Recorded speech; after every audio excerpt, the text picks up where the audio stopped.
सो कैसे हो सब लोग? I believe you all are doing well. This is for the financial accounting 2 of third semester honors and general students under the University of Calcutta.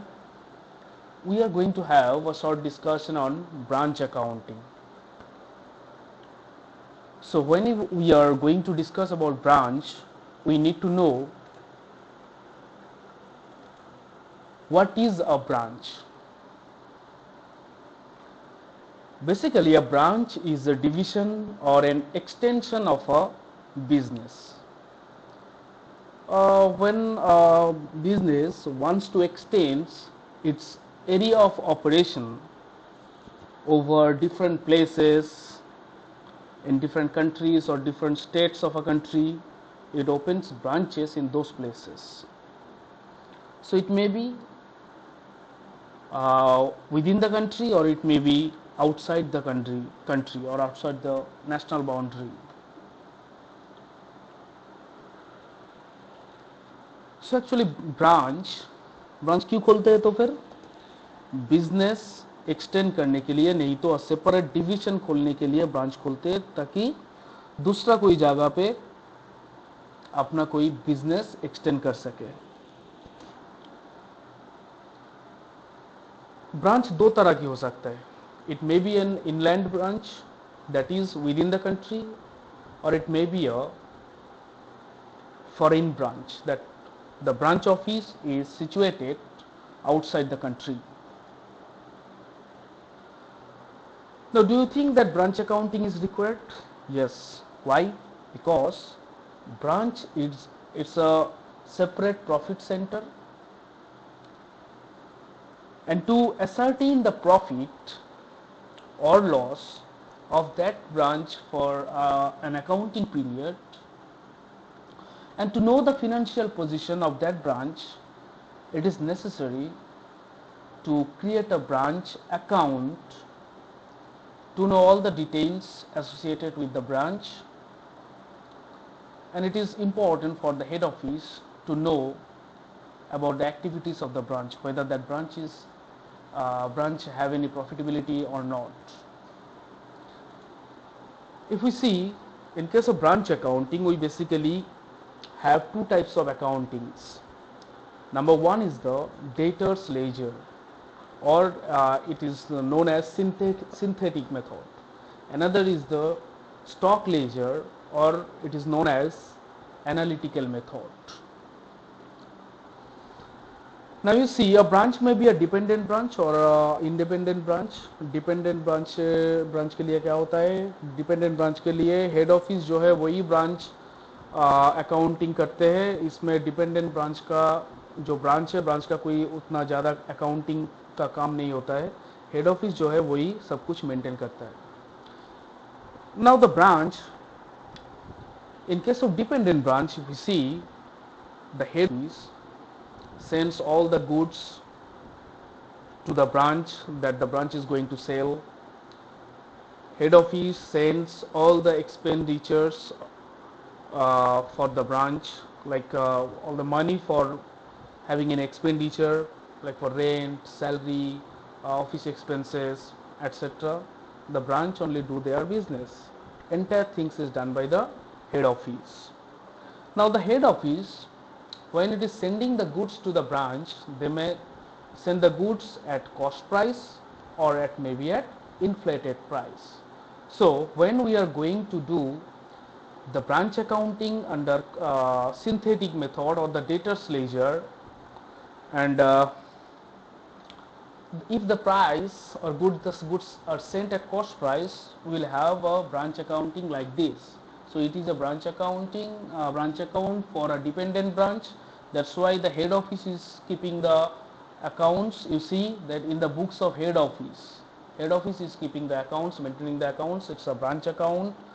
Now you see, in the debit side there is two balance, I mean the opening balances of stock, debtors, petty cash, furniture, all the assets, opening balance of the assets of a branch.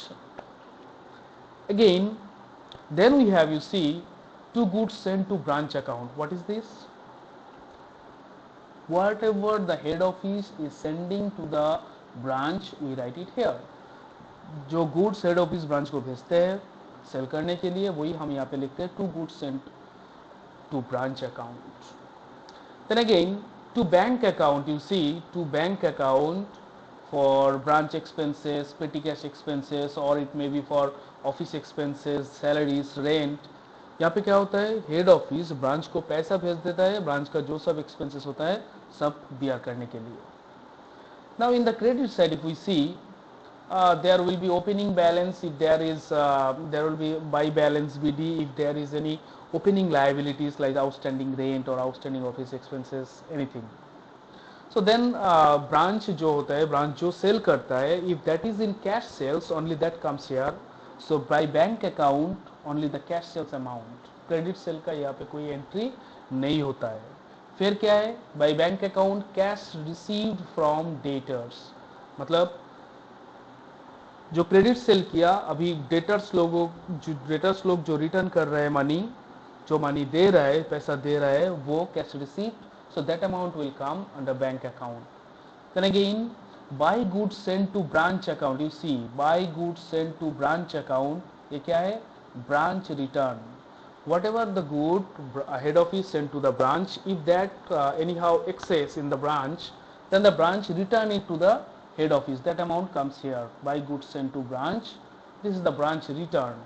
Again, if there is any abnormal loss, अगर कोई abnormal loss होता है तो abnormal loss by abnormal loss account करके यहाँ पे आता है, by abnormal loss account, like goods lost in fire or goods lost in transit due to accident or anything. Then the closing balance of all the assets like the stock, debtors, petty cash, furniture, जो assets का opening closing balance होता है तो वो इस side आता है credit side में. अगर एसेट्स लायबिलिटीज का कोई क्लोजिंग बैलेंस होता है तो इस साइड आता है टू बैलेंस सीडी करके. ये हमने यहाँ पे नहीं लिखा है, जनरली ये बहुत कम रहता है इसलिए नहीं लिखा. अभी जो बैलेंस आएगा, बैलेंस हम प्रॉफिट एंड लॉस अकाउंट में ट्रांसफर करते हैं. देखिए यहाँ पे it is assumed that the credit balance is the higher balance, so the balance coming in the left side, debit side, so to general profit and loss account, it is the profit of the branch that is transferred to the profit and loss account. अभी जो branch account हम कर रहे हैं, इसमें कुछ missing information रह सकता है. Suppose you see that the cash received from debtors is not given in your sum, so you have to do a separate workings for that. और सपोज ऐसा हो सकता है कि there is no closing balance of debtors, तो हम कर सकते हैं यहाँ पे.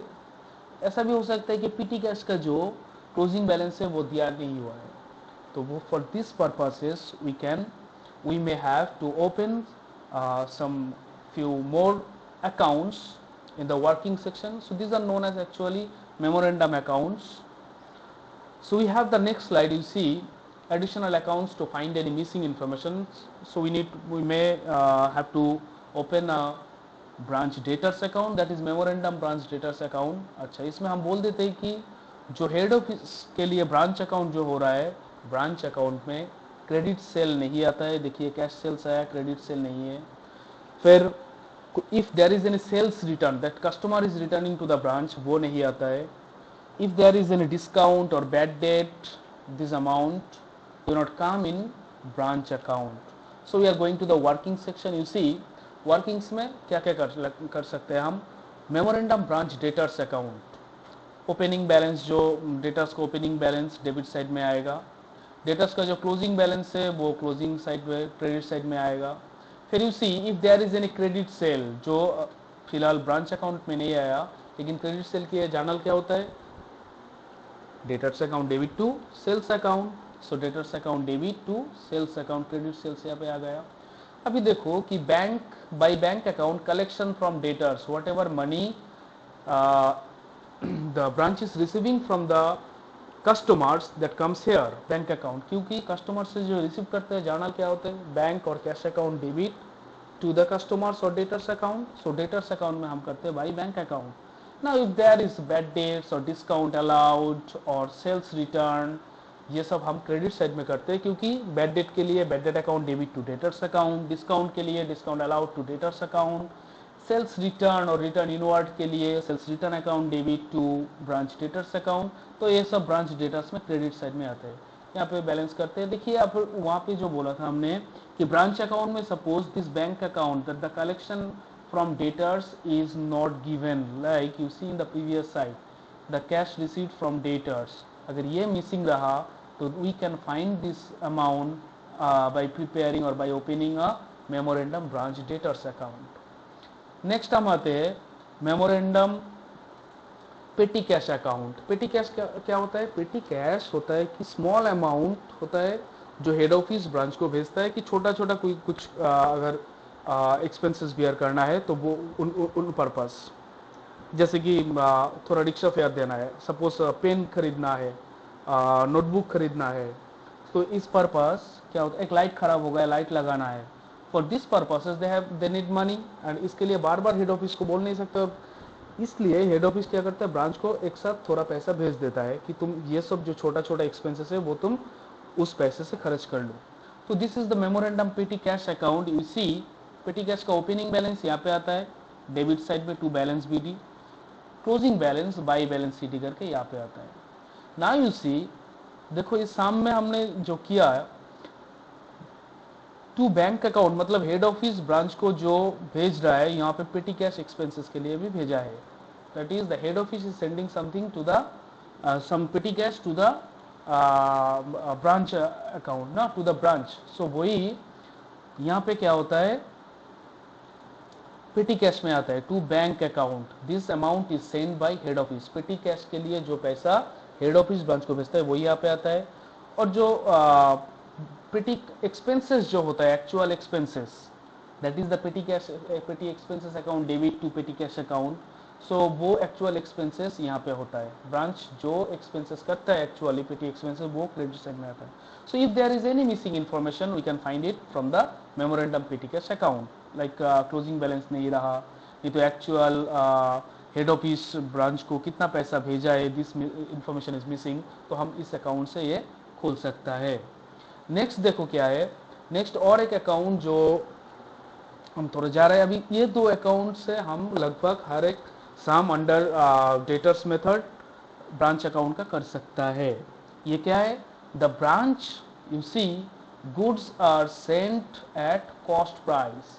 ब्रांच क्या कर रहे हैं, हेड ऑफिस ब्रांच को goods are sending at cost price, तो उसके लिए ये होता है। Now you see, if the condition is like the head office is sending the goods to the branch at inflated price, तब क्या होगा, inflated price मतलब क्या होता है, inflated price is cost price, उसके साथ एक प्रॉफिट मार्जिन, उसको हम लोडिंग कहते हैं, वो प्रॉफिट मार्जिन कॉस्ट के साथ मिला के हेड ऑफिस ब्रांच को भेजता है। Suppose the cost price of the goods is ₹100, अभी ब्रांच वहां पे 25% प्रॉफिट लगा लिया, तो कितना हुआ, 100 + 25, 125, तो 125 इज द इन्फ्लेटेड प्राइस, और we can say invoice price. तो इनवॉइस प्राइस और इन्फ्लेटेड प्राइस में हेड ऑफिस ब्रांच को भेज देगा। यहाँ पे क्या करना पड़ता है, जब अगर इनवॉइस प्राइस और इन्फ्लेटेड प्राइस में करते हैं तब सम एक्स्ट्रा कुछ एंट्री हमको करना पड़ता है। क्या क्या कौन कौन जगह में ये होता है, देखिए जो ओपनिंग बैलेंस ऑफ स्टॉक रहता है वो इन्फ्लेटेड प्राइस में हो सकता है। The goods that is sent by the head office to the branch वो भी इनवॉइस प्राइस में हो सकता है। और जो एबनॉर्मल लॉस होता है, नाउ यू सी, जो एबनॉर्मल लॉस होता है वो भी इनवॉइस प्राइस और इन्फ्लेटेड प्राइस में हो सकता है। जो क्लोजिंग बैलेंस हो रहा है वो भी इन्फ्लेटेड प्राइस में हो सकता है। तो जो भी इन्फ्लेटेड प्राइस में हो सकता है, अगर वो दिया हुआ है कि इन्फ्लेटेड प्राइस, तो ये जो एंट्री होगा इस एंट्री का एक उल्टा सा एंट्री यहाँ पे हो जाएगा। देखिए ओपनिंग बैलेंस इनवॉइस प्राइस में दिया हुआ है, हमने सम पे किया है ये टू बैलेंस बीडी स्टॉक।